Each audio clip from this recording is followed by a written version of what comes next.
Well, 4 big points already in the bag on this New York tri-state area road trip, and 2 more up for grabs on the island tomorrow night. We're going to talk about it. Brian McCormack, Darren Eliot here with you. Nighttime at noon. Great to have you with us on Fox Sports Las Vegas and across all of Golden Knights' digital channels. We've got Kevin Kelly and Double A in the back of the room, making sure we don't do anything stupid like I just did right there. We've got Luis Martinez on the other side of the glass. Dave, Shane, Dan, Gary, they're all in the land of Studio 54, but we're in Studio 31 talking VGK. You had a couple of stints in New Haven, Connecticut, early 80s. I think Studio 54 had already come and gone by then, though. It was a thing. It wasn't my thing. No, it wasn't your thing? You weren't doing the disco? No, I was more CBGBs. Well, we're more lively and imaginative here in Studio 31 regardless. But let's talk about for the Golden Knights last night, overtime win, picking up an extra point at Madison Square Garden. Again, picking up wins over New Jersey and the Rangers to start. Taking on the Islanders, Flyers, and Blue Jackets to round out this trip. 4 straight wins for the VGK now, dating back to their home wins over San Jose and Chicago. Maybe figuring out a little bit of the overtime thing, getting success over the last week with that as well. But last night, after New Jersey was one of their more thorough performances of the season, last night was finding a way late. It was. The pushback, Jersey had a good pushback in the second. It wasn't as stark as the one that the Rangers put on them because they absolutely had them underwater for most of that second period. So that's what the good news is. The team rallied and really pushed in the third and finally got rewarded. Mike Sullivan, the head coach, his head was going to explode because they called coincidental minors, which made it a unique 4-on-4, pull the goalie, 5-on-4, which is now you get to run your regular power play. 6-on-5, even for the offensive player, it's just an extra player that can get in the way, and you don't really run your options the same way. Well, let's dig into that deeper too, though, because Mike Sullivan's also going to have an argument, and it's not an unfair argument that he could have had a power play in overtime as well. Mitch Marner got sticking in the skates of Matthew Robertson. Play goes on. So Mike Sullivan wasn't happy with a lot of the officiating last night, but fans might have been surprised to see him blowing up so much at coincidental minors late in the game. But to your point, it wasn't that he was upset that they were taking both. It's that at that point of the game, 5-on-4 and 6-on-5 are so radically different, and it's multifaceted. As you mentioned, you get to run your usual power play. Right. And then on top of that, and it also doesn't give the benefit of, for Mike Sullivan, they can't ice it. It's still even power in terms of what you can do out of your own defensive zone. But also, when you're 6-on-5, okay, as a defending team, I've still got my 5. I still have a chance to collapse my guys inside the house and create traffic and take away options in front. By making it 5-on-4, you know you're going to have an outnumbered situation in front of Jonathan Quick, which is exactly what Mark Stone and Tomas Hertl took advantage of. Yeah, and again, with Tomas Hertl so strong in that position, moves down from the bumper out like the tops of the circles in the slot and gets halfway between the crease, and no one put a stick on him, no one put a body on him. Outnumbered, and he just bats it home. So it was really exciting. Obviously the overtime winner as well, a set play by the team, Jack Eichel with the finish. But you have to like the way they're trending in a lot of respects. There's still things they have to get stronger at, depth scoring, stuff like that. But overall, there's so many good things in this 4-game streak, in particular, getting some points when you go to extra time. It might be the nerd in me, but there's goals scored in games all the time, and good puck movement or high to low. The tying goal and the overtime goal to me were those intricate, one level deeper kind of plays that you almost want to take the telestrator out. And again, we've talked about the implication of the matching minors that created the 5-on-4 with the empty net. Another thing with that too is, we talked about how important Mark Stone is. We talk about it all the time. He has a point in every game he's played this season. He's been phenomenal. You'd think there'd be some rust coming back from his absence, none whatsoever. But one of the things he does so well, he's such a good net front presence. And if you look at the Hertl goal, that puck stays alive. Jonathan Quick has a chance to cover that puck. Right. Stone gets a piece of it. He pokes it to keep it alive. And when you have, in that situation, just the benefit that Bruce Cassidy has, not everyone can be a good net front player. And it isn't just being hard to move. It isn't even just having the courage to stand there. There's the ability to get your stick on pucks. Same as in a face-off situation. Pucks up for grabs for the two guys the same, but one guy gets his stick on 60%, the other guy 40%. Mark Stone and Tomas Hertl both get their sticks on pucks in front, and it keeps plays alive like last night. Keeps plays alive. And then the puck retrievals, the support. It's really at the heart of course, the skill and all the way they run their offense, but that's at the center of their success on the power play. Keeping plays, winning faceoffs, Hertl, keeping plays alive.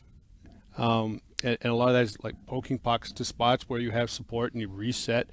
They do that really, really well.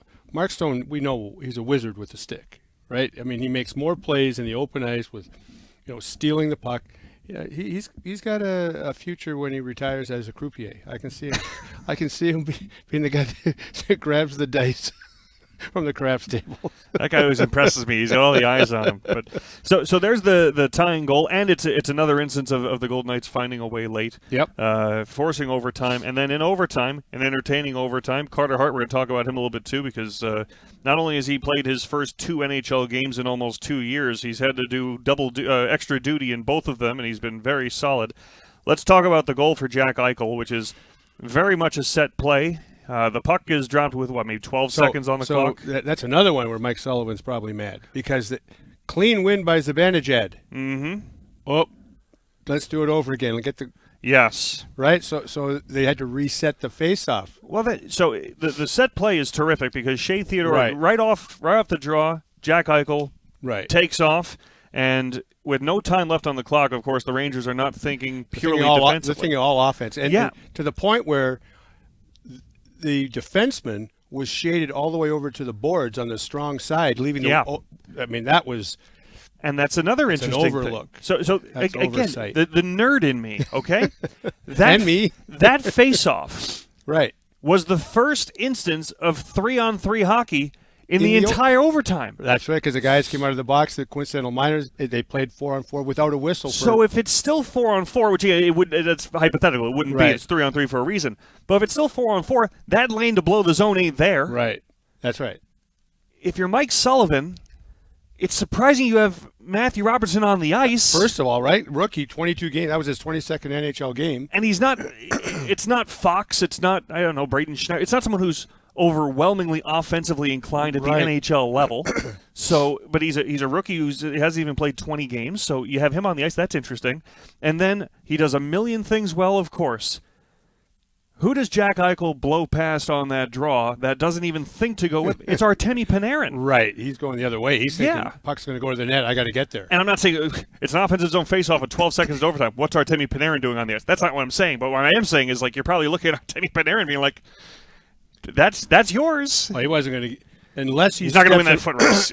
No, unless he steps in front of Eichel, because Jack Eichel was, he could have been in sprinters blocks. Yeah, right. That play was just designed for him to blow the zone regardless, and everything else, as you mentioned, Howden then wins the second faceoff cleanly. Theodore knows what's going on. Perfect billiard play, right off the boards. Perfect bank pass, and we joked a little bit about the ice conditions at Madison Square Garden, notorious for being the worst ice in the league because it's on the 5th floor. But also they had a basketball game. The Knicks played in the afternoon. So, again, that puck being iced, no chance. And all those little things roll into perfect pass. Jack picks up in full flight. And then, of course, what a move. Yeah. And we talked about the Rangers in that instance thinking all offense.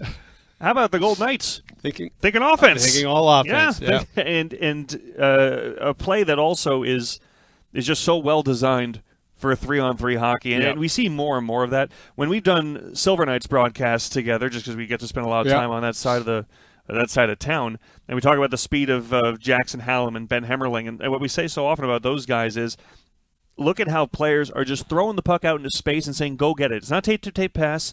It's, I trust you to win a foot race, go get it. And Jack Eichel's going to win a lot of foot races, and that's exactly what they let him do. Let's throw it out there, go get it. No, and especially when it's already preconceived, so he really has a quote-unquote head start. That's what he was going to do. He was doing that whether they lost. If you lost the phase, if you watch, again, when we see the replay on it, he kind of cuts inside, just like he's supposed to. If they lose the draw, he goes to the defenseman. He didn't lose the draw, so he's gone. He was gone, and that was really exciting to tie it in the last minute and to win it in the last seconds. That's a fun come from behind victory for sure. Tremendous hands in tight for Jack Eichel. We're going to hear from Jack Eichel, his comments after the game last night. We'll get to that in our next segment. We also want to hear from you. Send your questions, comments across Golden Knights digital channels, and Kevin will pass them our way. We'd like to get you guys all involved in the show as well. So the Golden Knights pick up the extra point, their second overtime win this week. They got the overtime, the shootout win against Chicago as well. And also last night doing against a Rangers team that, their trouble scoring has been very, very well documented, but they haven't given up a whole lot. Igor Shesterkin and John the Quick have had good seasons. So, again, being able to come back late on the road the way that they did, that adds another asterisk to it for me. Well, the Rangers can't score at home. Yeah. They've gotten a little better, but the zeros, 0-6-1 start at MSG, shut out 5 times in that 7-game span. So they're better because now they're about 500 at home. But on the road, they're one of the better road teams. They score a goal or more per game on the road. Those home road splits typically even out a little bit, but I'm sure they're pretty happy with the way they played, especially in the second period. But again, the coach is going to say we didn't get the result we wanted. Conversely, you picked up a point. I'll tell you what, it's just geographically, it's a tough road trip. Golden Knights are having a lot of fun with it so far. Again, 2 points in New Jersey, 2 points in Manhattan, and now they go to play the third-place Islanders in the Metro. Then they'll go to Philly, then Columbus. You guys talked about on the pregame show last night, the separation between first and last in the Metro division this morning is 7 points. Which and 7 points, and Columbus has 32 points. They would be in fourth in the Central. So it's not that they're tightly bunched and at the basement. They're tightly bunched and respectable, which is to say that road trip looks like a gauntlet, and you're already 2/5 of the way through it with some good points in your pocket. Well, and the other thing is, again, the team, all the extra thought that goes into guys getting rest, trying to keep a schedule that is, conducive to success. That goes into setting up a home base. You stay in one hotel for 5 or 6 nights. That never happens. And then you just kind of shuttle off to the cities.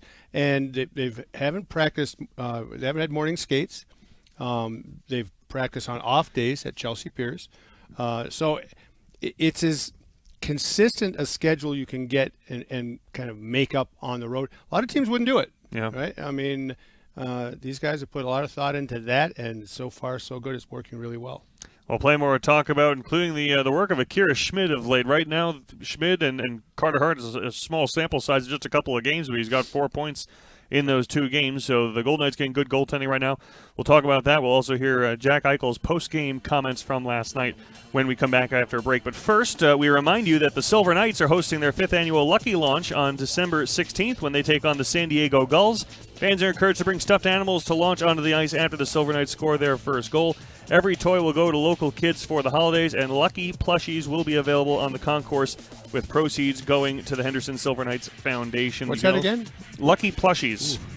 5 times fast. I'm not even going to try it once. They're also going to. Have you seen those horseshoe pillows? They're awesome. Did you see what Tanner Lazinski did the other day? Yes. Tanner Lazinski threw one that was defective. It exploded in row. Feathers everywhere. Row 16, yeah, so they rectified that. That guy got a new plushy pillow. But just when you're throwing them, be careful. If any of these things explode, the cleanup goes up by 15 to 20 minutes. But December 16th against the Gulls, the 5th annual Lucky Launch presented by America First Credit Union. And again, bring as many stuffed animals as you can bring in with you, as many as you can. It doesn't have to be one. We make sure every kid has something special this Christmas. So looking for tickets, head to HendersonSilverKnights.com, HendersonSilverKnights.com. Santa Claus may be there as well. We'll hop out. More to come. Nighttime at noon. Brian McCormack, Darren Eliot here with you on Fox Sports Las Vegas.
The Golden Knights holiday ticket package has returned for the holiday season. It's now available for purchase. The all-new ticket plan includes 3 home games, with the first coming on December the 17th when the Golden Knights take on the New Jersey Devils, 7 o'clock puck drop.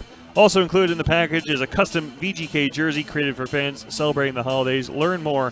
Visit VegasGoldenKnights.com today. VegasGoldenKnights.com for the holiday ticket package. Back on Nighttime at Noon, Brian McCormack, Darren Eliot, talking everything and anything VGK. The Golden Knights having a great run of late. They've won 4 in a row and enjoying their East Coast swing thus far. You know, I just want to circle back and give you an opportunity to give such a wide variety of insights we can always get from Darren Eliot. We can get NHL experience, AHL experience, Olympic experience, youth hockey organizational experience, and you also are intimately involved in the actual crews that maintain the ice and the turnover of the buildings. You talked about the potential for less than high quality ice at MSG last night because of the structure of Madison Square Garden and what that requires for the tech to have good ice, but also the Knicks played at noon Eastern time, and then the Golden Knights dropped the puck at 7 Eastern time. So it's about 3 hours or so. And again, they're not the only building in the world that will do that, but you know, it takes a lot of manpower to get that turned around so quickly. And it's so orchestrated.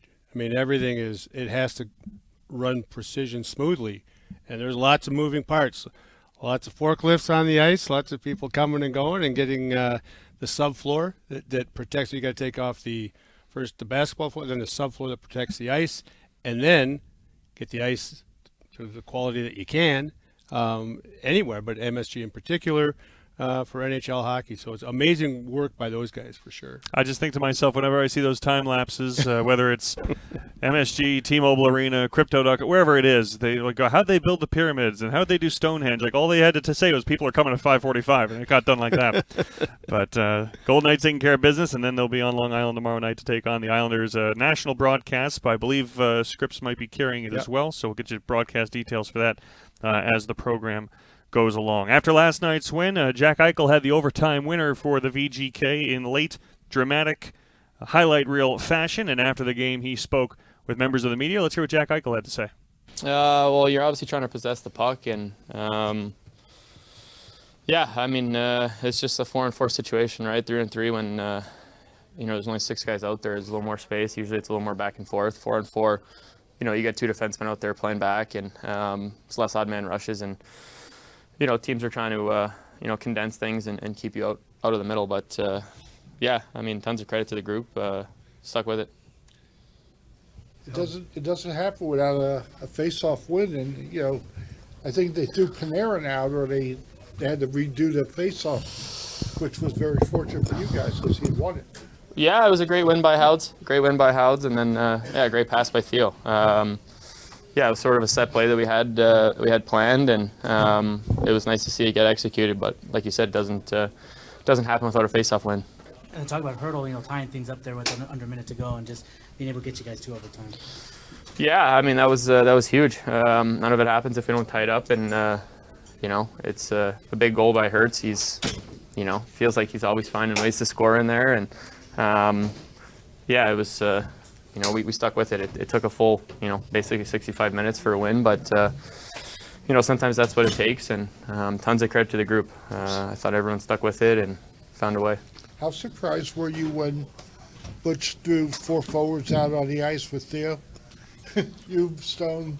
Not surprised. I think he's got trust in all our guys, all defensemen, all the forwards, so, sometimes he's moving things around, and, I think that's something that this group really prides itself on. Your number's called, be ready to go. Is this any more fun or any more special winning this in overtime that way, given the struggles this team had in overtime just a couple weeks ago? Yeah, I mean, overtime's definitely not been our thing this year, so we were able to get a shootout win the other night, so we win in extra time, and maybe we're turning the tides here, so we find a way to get one tonight, and I mean, listen, you take wins however you can get them in this league. It's hard to win. They're a good hockey team, so really, it was a full team effort tonight. I thought we had a lot of chances, hit some posts, guys battled. It was a huge fight by Keegs. great team effort, great win. Yeah, can I ask you about Braden Bowman? I wanted to ask you yesterday in practice, but I didn't get the opportunity. What has impressed you about this young man in the short time you've been with him and had him on your line? I think just his demeanor. He's, sometimes you get a guy who gets called up, young guy trying to find his way in the league, and they're a little more hesitant to be able to, make some of the plays, and they don't want to make mistakes. But he's a guy that sees the game well. He goes to the net. He works really hard. He's got a good hockey IQ, and he's super easy to play with. So it's been a lot of fun getting to play with him and continuing to get better. And a lot of things have impressed me about his game, and he's only going to continue to get better. And that was Jack Eichel. And, they say short memories are important for hockey players and hockey fans alike, but a couple of overtime wins, 4 straight wins, and how rosy everything now appears after there was some frustration a couple of weeks ago. Now it's a Golden Knights team that's riding high and finding ways to pick up extra points in tough places. Well, you felt like you maybe left some points on the table, so to speak, losing so many times in the extra session. And as you said, now you've turned that a little bit. But in the big picture, with everything that's gone on, Hannafin missed 10 games, Stone missed 12 games, Aiden Hill's out. Goaltending. Yeah. Like when you think of all of those things, depth scoring hasn't come around yet, and you're 1 point from leading the division. So With a game in hand. right, and so you're big picture is like, wow, nice job hanging in a peculiar start to the season. If this is the storm to weather, it's been weathered. Now we're going to talk goaltending. I just one more time just to bounce back to it because again Jack spoke on it a little bit what Tomas Hertl does, and we talked about for a player who's a good net front presence. It's the ability to be hard to move. It's ability to get pucks on sticks that others don't. If it was easy, everybody would have one. But they don't. Your Hurdles, your Kreiders, they're few and far between. And I wonder why that package is so rare.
Reboot. We just restarted that, so thank you,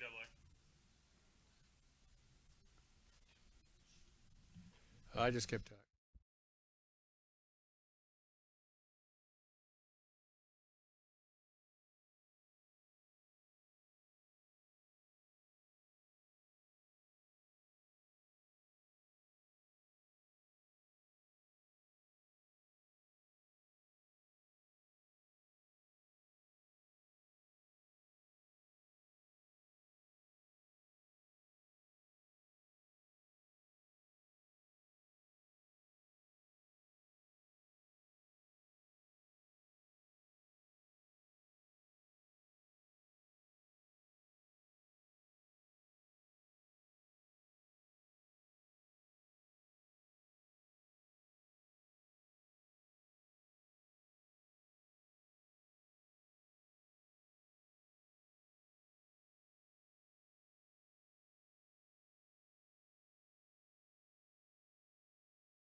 Golden Knights fans, you spoke and the Golden Knights listen. The new VGK Locals menu is now available at all team home games. The menu features hot dogs, nachos, water, fountain soda, pretzels, and popcorn for just $5.50 each. Season ticket members also receive an additional 10% off on all concessions, including the VGK Locals menu. Check it out.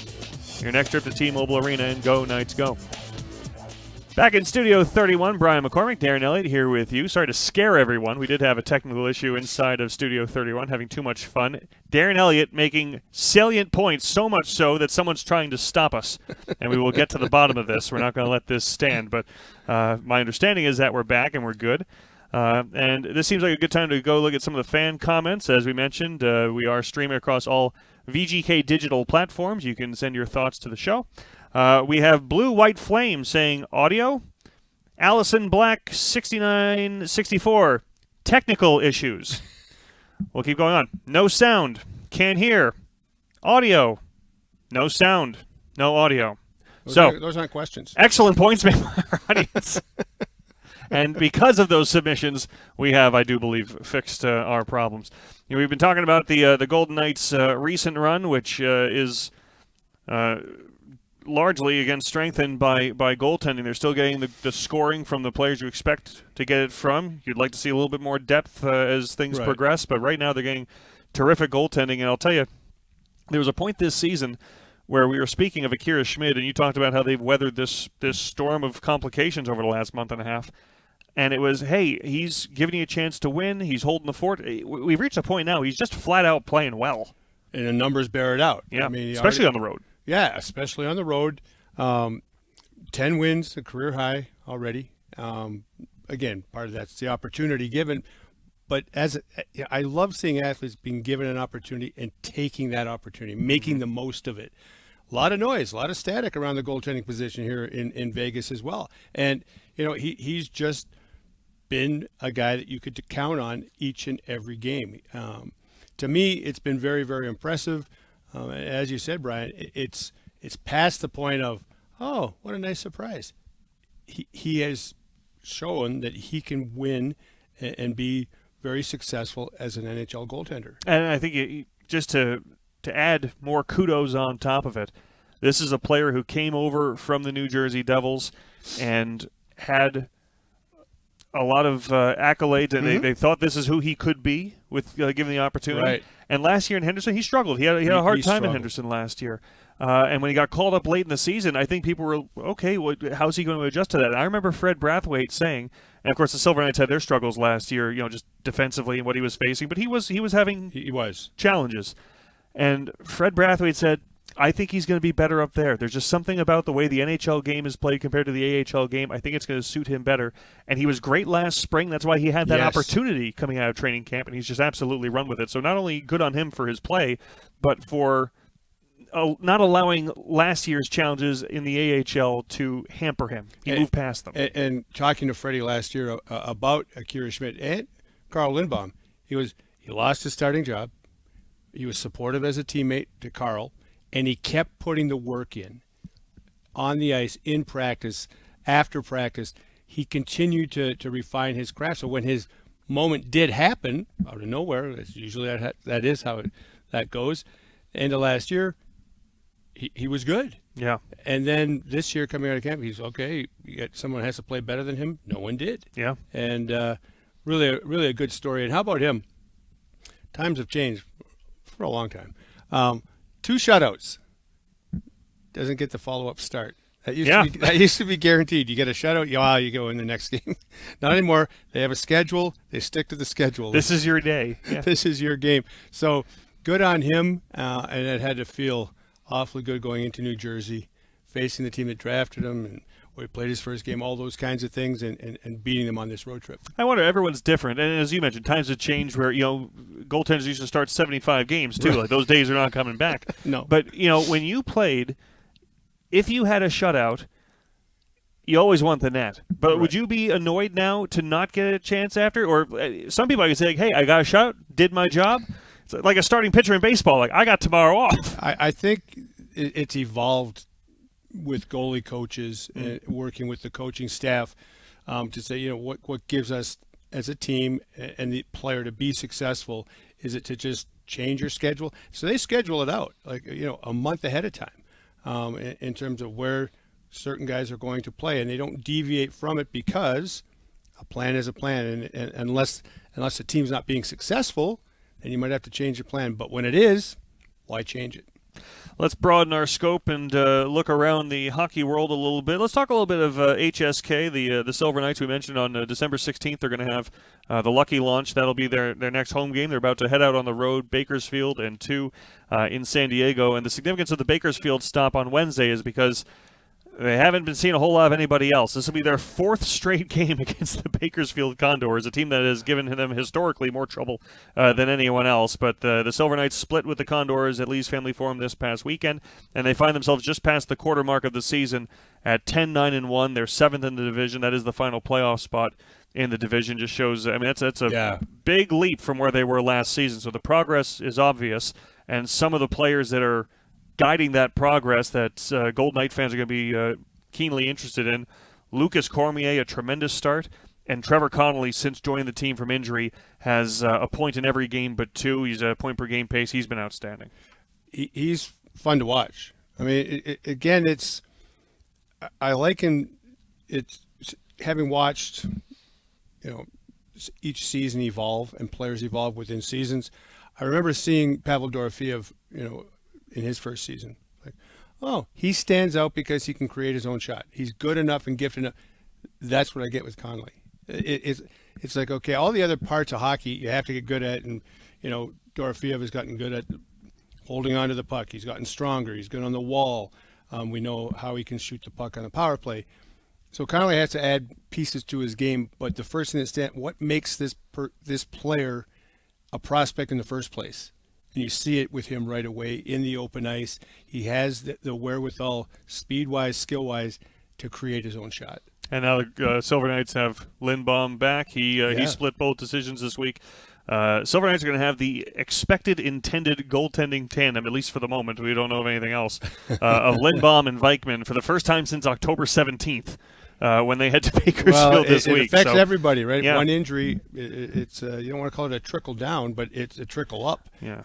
But it does change the rosters. And you were talking about with Megna earlier. Megna's been up, yeah. Right, but I remember his line to you when he said, the roster in this league, it's never going to be static. Yeah. There's always moving parts to it, and you have to have a good culture to get through that. And he said, when you're not always going to have your guys, so when you have your guys, win games. Because and as you mentioned, Bowman is up with the VGK. He may never go back for all we know. Right. Raphael Lavoie's out for a little bit. So the Golden Knights have just finished weathering I should say finished. They're doing a good job weathering their storm, and hopefully there's some sun poking through the clouds in that regard, injury-wise. Silver Knights are kind of right in the middle of theirs, and a game over 500, they're weathering it pretty well too. Yeah, they are. And early on in the season, they did exactly what Magna was talking about. They won games when they had their roster. When Braden Bowman was there and Carl Lindbaum was there, but he wasn't there very long, right? Yeah. I mean, so they're in a situation now where they've got to find ways once they get past the Condors. That would be great to win this week, to break that curse. It's been a while. I know, and then from there, you're trying to you break the season into digestible chunks, if you will, and you want to get here to the holidays. Let's put on a good run to the holidays, then kind of reset from there. Lucky launch on the 16th. Make right. sure you come down as many stuffed animals as you can bring. That's presented by America First Credit Union. We'll do a little Olympic talk, a little bit on the other side of the break, because there is some controversy. Well, again, we've got someone we can talk about with rink changeovers. But before we go to break, just again, broad NHL conversation.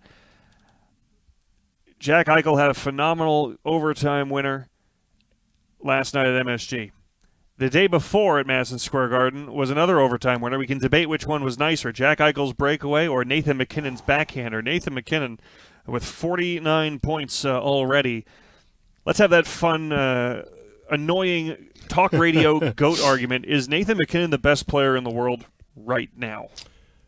I think he is, and that's not taking anything away from all the outstanding players. And the reason is, I mean, just like you see Jack Eichel everyone marvels. Jack Eichel, I never knew he was going to become a 200-foot player, quote unquote. He's just rounded out his game, gotten mature, and he is a terrific player. Nathan MacKinnon attacks every shift like that too. Part of it is his galloping stride. That's the best word. Right? It makes it look like he's really rumping all over the ice. And he is. And he can one-time it, and that's another difference. He's, if you look at a lot of the best players, they're playmakers first.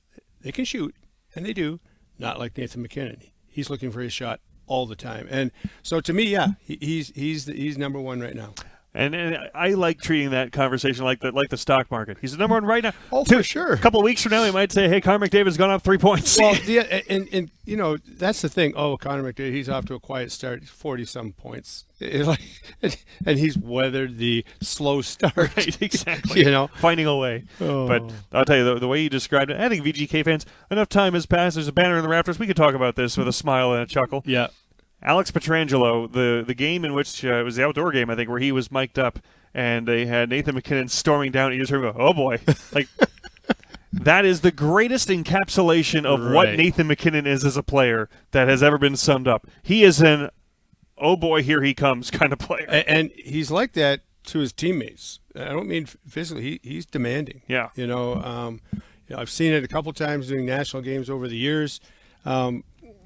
And part of it, when you're younger and you haven't won, they think you're kind of petulant. He is just wired that way. It's like he demands of himself, and he can be exacting on his teammates as well. He just wants to win, and all the guys say it. It looks like it every shift when Nathan MacKinnon's on the ice. And if he looks over his shoulder, he's going to see the likes of Macklin Celebrini and Connor Bedard trying to chase him down, which is exactly what the NHL wants and might be a head-to-head that we see for a long time in this league. Celebrini's 19. I said a long time. No, I just meant like he's second in league scoring. Yeah. On a team that is still much better and on the rise, but still it's not a finished product, the roster that he's on. No, and it's really just going to be about surrounding him, building out that roster around him. That's obvious. I mean, 3 points again last night. 3 points. Like a 19-year-old, if you get 3 points in a game the first couple of seasons, wow. Yeah, he's doing it on a nightly basis. We've become jaded. It took us 43 minutes to get to that. What's wrong with us? Let's hop out. When we come back, we will talk a little bit of Olympics because they are on the horizon. We've talked World Juniors this week a little bit. International hockey is coming our way, and we will discuss. Brian McCormack, Darren Eliot, here with you on Nighttime at noon on Fox Sports Las Vegas.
Golden Knights fans, the Golden Knights have launched VGK Pay, presented by America First Credit Union, as a centralized payment system within the official VGK mobile app. VGK Pay is the smart way to pay for concessions and team gear at T-Mobile Arena and the Arsenal at City National Arena. Fans are eligible to earn rewards known as Fortress Funds, and season ticket members can easily redeem their discounts when using VGK Pay. The VGK mobile app is available for iOS and Android devices in the Apple Store, the App Store, and Google Play stores.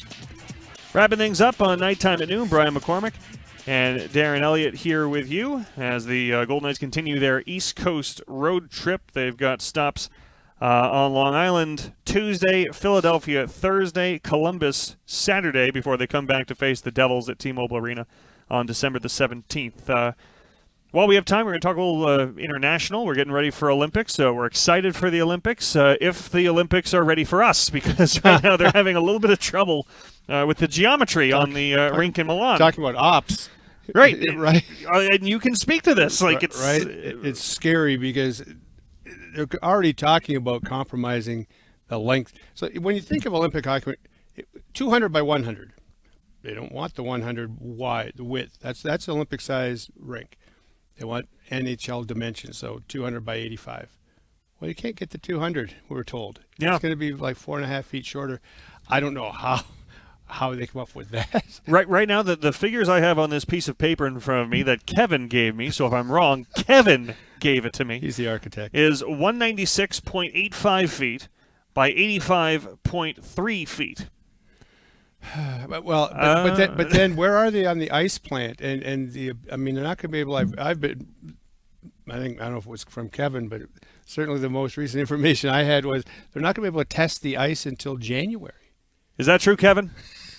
That Kevin says yes. Okay, so it must be true, and so that that's the biggest concern. I mean, whether it's off by 3 feet, there was a time in the NHL where every rink had its own dimensions. Yeah, but it's been a long time. But the boards weren't always even as round as they are now. Exactly, right? So that part you can get past, but I know people are saying, well, they put up those for the outdoor games and the Winter Classic. Yeah, those are different sheets of ice, and they're engineered differently. There aren't seats around them either. Right, and not enclosed, and so you don't have the subfloor isn't concrete. All that kind of stuff that goes into it. I find it fascinating that they're missing it by this much, because they did have hockey at Torino in 20 years ago. Yeah, but dust off the playbook. Yeah, just bring. It was not the first time like they had this in Italy. So I'm. That was 2006, right? Yeah, 2006. Well, that's a whole other generation of college and high school graduates who are working on that now.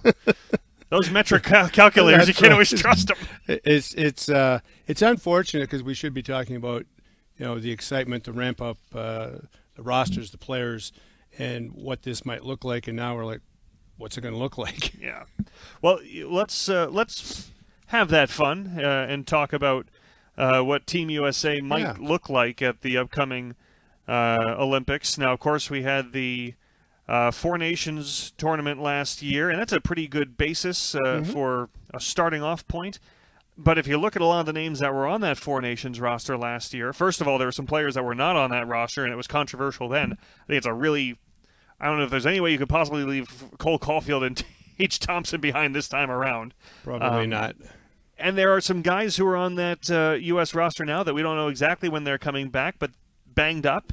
And is Jack Hughes going to be available and ready? Is Adam Fox going to be ready? Jacob Slavin just started skating again. Looks like he'll be an option. Matthew Tkachuk is supposed to be back soon, but there's a lot of guys who have been out for a bit that I don't know if it's 100% automatic what their availability is. Throw Connor Hellebuck on that list too. Yeah, and Brady Tkachuk just came back. He was one of the original, like Jack Eichel is named to the team. Right. They have a handful of players. What you just talked about, the goaltending and a couple of defensemen. Yeah. That's a big change for Team USA if those players aren't healthy. But there's going to be changes from that roster, certainly. Yeah. On defense, the kid Jake Sanderson came in as an injury replacement in the Four Nations, and he has just done nothing but show that he belongs on that team in his own right with his play this year with the Ottawa Senators. Yeah, he's not going to be he's not an extra. He's there. Of course, amongst VGK personnel, Noah Hannafin was on that team. Yep. But, some of the older guys who were on that team, and I'm saying older because they're older. It doesn't mean that they should be phased out. I'm just saying that, Right. what are they this year compared to last year? Chris Kreider, who's having a really good season in Anaheim. You might want to bring him in to do the same thing he did. JT Miller's had a bit of a hot and cold start in New York, Yeah. but Mike Sullivan's going to be going. Maybe he wants to, what factors in from that as well, of guys needing, staff need to have their guys with them. Well, that they always prefer to have as many, across the staff, as many players as they know as possible. I mean, there's always going to be people left off that, you're going to say, oh, you got snubbed or picked the wrong guy. What I'm interested in, though, with the goaltending with USA, everyone talks about, it's pretty much Ottinger, Spencer Knight, and Hellebuck. Mm-hmm. I mean, and that's where they have an advantage. It's the one position where you need one guy. Right. Like, having depth is nice, but in a short tournament, it's not mandatory. One guy can get hot for a nation and kind of come out of nowhere. If you're the third goaltender on the national team, you're one of the best goaltenders in the world, but Yep. you still might need to look better in the baseball cap than anybody else. Yeah, and again, you can get by with one elite goaltender. You don't need three, which they have, which is nice for USA Hockey and goaltending development and all those kinds of things, but is it truly an advantage? I guess what I'm saying, if you just look at who the starters are across the Olympic rosters, I don't view that as big a thing. Defensively, I think they have a great core if everybody's healthy. Now, we talked again about the dimensions. If it's going to be 4 feet shorter, right? So, and I think it also is important to say that what we're seeing right now, we're talking 4 feet shorter. We're not talking 4 feet narrower. Right. Because that would be, to me, more significant. But I do wonder, in your mind, that smaller, losing 2 feet on each end. Right. It's less room out there. It's the shoulder-to-shoulder width, essentially. And where do you take less room? Between the blue lines? You take it from the neutral zone, probably? Yeah. Does that affect how you would build a roster, or is it inconsequential? I think it's inconsequential, to be honest with you. It's already not a true Olympic-sized rink. It's an NHL, so you're only losing 4 feet.